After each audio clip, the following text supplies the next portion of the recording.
Welcome to the Feminine Principle podcast, supporting women to let go of the ghosts from their past by exploring the hidden side of their female psyche with shamanic shadow work for women, with your host, Nicola Lucy. Hello ladies, and welcome to this episode of the Feminine Principle podcast, where today we are exploring the comfort zone and psychological safety. And so we all have a comfort zone, both internally and externally. It's the place where we feel most safe, secure, and stable. It's what we feel most comfortable with. And so some aspects of our lives will stay the same externally. For example, the environment we grew up in. We may still be living near the place where we did grow up. Or it may be in our career or in our workplace, staying at the same company that we started at just after college or university, working our way up through the ranks. For others, it may be our friends. We may have the same friends that we had at high school or at college or at university. And so again, we are still keeping that comfort zone of what we know around us. And then, of course, there are the partners that we choose. We may have been married for a long time or in a long-term relationship, and then this relationship therefore becomes our comfort zone. And so the comfort zone externally manifests in so many different ways, and yet it also manifests internally as well. So for example, internally, we can repeat the same patterns, the same unconscious patterns that have been a result of wounding, trauma, and conditioning that we've been exposed to when we were younger. We can continue to believe the same things that maybe have been conditioned into us by our parents or by our teachers at school or by other family members or our friends growing up. And therefore their beliefs have simply become our beliefs without us really thinking about where that belief comes from. And then there's the behavior. For some of us, we may actually still behaving exactly like we did when we were a child, repeating those same patterns because we are still trying to get our unconscious needs met. We're still saying things that we don't really mean. We may be manipulating others to get our own needs and to get our sense of identity taken care of, to be loved and maybe accepted. And so again, we see how our internal nature, what is going on the inside, is also very much our comfort zone. And yet we've all heard of the saying, when we move out of the comfort zone, this is where the magic happens. And so we have experienced this at some point in our lives. It's where we've reached a limitation and changes come along and we've needed to change. We've needed to change our environment, our work, our career. We've needed to chase our financial status. We've needed to change who we are on the inside. We've needed to change who we are on the outside. And therefore, as a result of this change, we have grown. We've evolved. And in doing so, we have expanded our level of consciousness and understanding. We've moved beyond our limitations and stepped more into our potential. And so this is fundamentally how we do experience ourselves outside of that comfort zone. And then what happens is that once we go through that initial change, we find ourselves in a new comfort zone. A new comfort zone where we will start to feel safe and settled. And we'll start to learn and grow within that comfort zone until we reach a limitation again, where we've actually outgrown that comfort zone. And again, we'll have to go through the exact same process to break out of it. And so in my line of work, obviously I see comfort zones all the time. Clients will come to me because they are simply stuck in a relationship, or they'll be stuck in a repetitive unconscious pattern. And they'll be stuck in that relationship. Maybe it's with themselves or maybe it's with somebody else. But they just find themselves keep going round and round and round in a loop.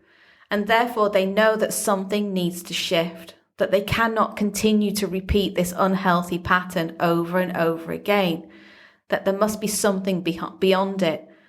But no matter what they do, how much therapy they go to, they can never seem to tap into what is making them feel stuck. And so this is obviously where they arrive at my door, because they are at this crossroads. They've outgrown a comfort zone. Now, the comfort zone, because we do think of that place where it feels comfortable and warm and it's holding us, this is actually not the case. The comfort zone is actually our wounding, trauma, and conditioning. Our comfort zone is actually the victim archetype that we've created as a result of that wounding, trauma, and conditioning. Our comfort zone is the pain and the suffering, those emotions that we really don't want to feel, that we are sick of feeling, and yet we just can't help being triggered by them over and over again. And so our comfort zone is that land of pain and suffering. It's the land of our identity, of our sense of self, because our story that has been created from the moment that we were born, including all of the wounding and the trauma and the conditioning that we've been exposed to growing up, is our identity. It is our comfort zone. It's our story. And so who are we beyond that story? Who are we outside of that comfort zone? And this is the challenge. This is the challenge that we all go through, whether you're a client of mine or you're not. Because to move out of the comfort zone and to really know thyself is to let go of all of those patterns of behavior. Is to bring into our conscious awareness everything that has been hidden in our unconscious that actually no longer serves us. And this can feel very, very scary. And in fact, it's this aspect of the self that we really are afraid of breaking out of. We're quite happy to take flight. We're quite happy to stay in our hiding. We're quite happy to stay in freeze mode or fight. Because to go beyond that, to change on an inner level, to change our behavior, our thought processes, to change our relationship with ourselves, that can be very, very scary. Because fundamentally, we do not know who we are on the other side. And being in that unknown space and in our power and our potential is much more frightening than being in the story and in the wounding and the trauma and the conditioning of how we've been living our life for however many decades we've been alive. And so to really move out of our comfort zone, it takes a very deep sense of feeling safe. And so for most of us, when we come to this inner work, it doesn't feel safe. We've spent so much of our lives escaping our emotions, ignoring them, hiding from them, suppressing them, that when it comes to feeling those emotions so that we can move through what has been hidden in the unconscious, that's the challenge. It's too challenging for us because we've not been equipped with these skills. And so coming back into the body, we need to be assured that we are safe. It's psychologically safe to feel what we feel. It's psychologically safe to see what we see. And it's psychologically safe to validate what it is that we experienced when we were young and that we have continued to experience through the unhealthy patterns that have been created from that wounding and trauma and conditioning.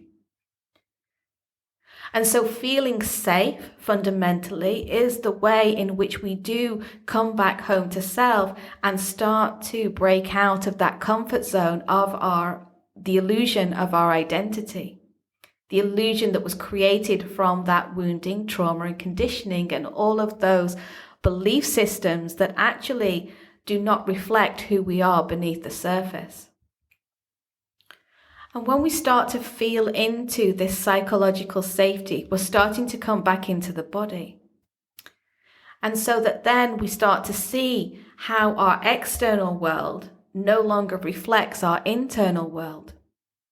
We start to see how the life in which we've been living and the relationships that we've been manifesting have been fully our responsibility. They've been our responsibility because we have simply not been aware of how we've been creating those relationships from the wounded self. And so in that moment of realization and that moment of deep self-awareness, of awareness of self, we are separating from the wounding, the trauma, and the conditioning. We're separating from the comfort zone and stepping into our power and our potential. And what we realize when we step out of the comfort zone of our wounding, trauma, and conditioning is that we've actually outgrown a lot of the relationships that we've created on the outside. We've simply outgrown them because they no longer resonate or align with who we are on the inside. Because every time we've gone through that process of separation on the inside, we've integrated more of the self. And when we integrate more of the self, we recognize who we are, what we want, and what we don't want. How we want to thrive and not survive. How we want to create our own reality rather than having our reality created for us from the wounding and the trauma and the conditioning that we've been exposed to. And so when we step into this understanding of the self through the comfort zone and psychological safety, we really start to become more whole. We can really start to feel that we are responsible for feeling safe in the comfort zone that we are now creating from our empowered self, from our heart and not from the wound. And also, as we start to create our reality from this place, we recognize that while it is comfortable when we get there, that we reach a limitation very, very quickly. And when we reach that limitation, we're no longer afraid of it. We're no longer afraid of meeting that limitation in the self because we recognize that we've simply outgrown this aspect of our life as well.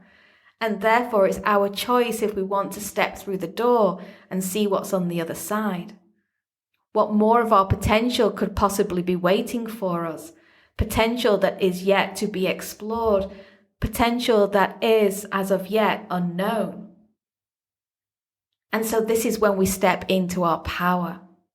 We're stepping into our power by giving ourselves permission to welcome the limitations of our comfort zone so that we can find out who we are beneath them. And so I'm no stranger to this breaking out of the comfort zone. I'm no stranger to meeting the limitations within my own psyche because this is my classroom. It's where I do my deepest work, and then when I've done the deep work, I can then bring those lessons out. I can share them with others. I can share them with those women who wish to work with me. And so even right now, I'm moving beyond a comfort zone. A comfort zone which can be seen as patterns within patterns and cycles within cycles. And this pattern really began last November. And so last November, I gave up smoking. And so this may surprise many of you, but yes, I'm a smoker. I actually started smoking at the age of 13, and now I'm 46. And I have smoked on and off for all of those years. However, back in November, I had bronchitis, and I knew that the time was coming where I really did need to stop. And so like all addictions, it takes time to enter into that process of quitting. It takes a lot of willpower and strength to quit an addiction, especially a physical addiction like smoking or alcohol, for example. And so I did quit smoking, and I had to work through the cravings while my body went through its change, because the whole biochemistry in my body did change. And therefore it took a moment for everything to settle. And so what I was experiencing in that moment was moving out of my comfort zone. The amount of times in a day when I would want to go and reach for a cigarette, just when in that moment to give myself pleasure and to give myself a break, but knowing that I couldn't. And so I was stepping out of my comfort zone every time I moved through one of those cravings. And then obviously the biochemistry starts to settle and the cravings get less. However, that journey didn't end there, because now here we are in January.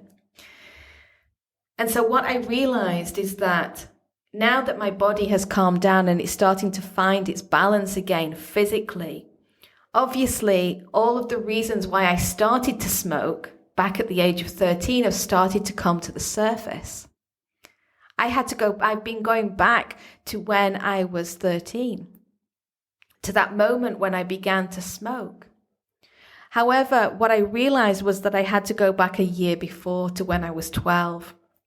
And this particular year, when I was 12 years old, was one of those years in which everything fell apart. My parents got divorced. We had to move from my family home, from my childhood home, to a council estate. Everything changed overnight because my mum had to go back to work full time, working nights as a nurse. And so suddenly, and not only had we moved house and my family had fallen apart, but my mum was also gone for most of the time because she had to provide an income. She had to provide for both of us. And not only that, but later on in the year, my brother, he had a very serious road traffic accident and he ended up in a coma. And that also then took my mum away because obviously she needed to be by his side. And so there was so much disruption in that year, so many scary things where I felt separation at its deepest point for the very first time in my life. Consciously, I was having to work through a myriad of conflicting emotions and suppressing emotions because I didn't know how to cope with the trauma after trauma after trauma that I was experiencing. And I didn't have the adult help or awareness to help guide me through those times. And so obviously within my 13th year, when my 13th year began, the way in which I coped with all of those emotions and all of that trauma was to smoke. I needed to smoke. I wanted to smoke because it helped me to fit in. It helped me to fit into this environment that I found myself in, which I felt like I was a stranger within. But it gave me a sense of belonging. It gave me a sense of being in control, of being able to control what it was that was making me feel uncomfortable in my environment. And so this is how my relationship with smoking began, and it's continued all throughout my life. And so over these past few weeks, as I've given up smoking, I've now had to face these deeper wounds. Going back to that 1 year, revisiting how all of the beliefs and the behaviors that came about as a result of that 1 year were still trapped within me. Unprocessed emotions, unprocessed grief, unprocessed anger. I was furious. I was furious that everything changed. I was furious that I was thrown into a life that I really didn't want because I wanted the comfort and the beauty of growing up again. Back being at primary school where everything was functional, back being at home in the home where I grew up in. I wanted it all to go back to then. And so here I was dealing with a very angry inner teenager. And she was still held in that victim archetype. And I could see how that victim archetype had become my comfort zone. All of her thoughts, her behaviors, her belief system were actually still impacting my own life right now. And I could see and feel that victim archetype energy and how powerful it was, how deeply embedded it was in me, and it had been suppressed through the smoking. But here I am, exploring this side of me. Being in relationship with that teenage girl once again, as she's come to teach me so much more about myself. Teach me about what she lost and what she still grieves for. Teaching me about her vitality, her energy, her passion, what she wanted to experience and explore but couldn't. because she just didn't know how to, because she was so ingrained and embedded in the trauma of what she was experiencing. And so this is just an aspect of how we can work out of our comfort zones, and how our comfort zones have so many different layers of pain and suffering, of identification with archetypes which actually no longer serve us, and yet they have such a deep purpose in our life. And when we can find the relationship with these archetypes within the self, they can really help us to experience more of the self. Because each of those archetypes really just needs to feel safe. Needs to feel safe to be able to express who they are, what they are feeling, what they are experiencing. Because growing up, they've never been able to. And so therefore, it's our responsibility as the adult, as the inner mother, to listen to our inner children, to listen to those aspects of the self which are still crying out for help, which are still keeping us in the comfort zone of the wounding, the trauma, and the conditioning. And when we are able to do this work and face the inner self on this level, this is truly where the magic happens. And this is the greatest gift we can ever give to the self. And so, ladies, let me ask you, where do you feel too comfortable in your life? What aspect of your life do you feel that you've outgrown and yet you feel scared to change? Where is your comfort zone showing you that there is inner work to do? What aspects of yourself are you holding on to that actually no longer serve you? Are you ready to break free from the ghosts of your past, to live with more freedom and a clear sense of purpose and inner confidence? If so, book a chat with me to explore the potent magic of one-to-one shadow walking sessions at thefeminineprinciple.com.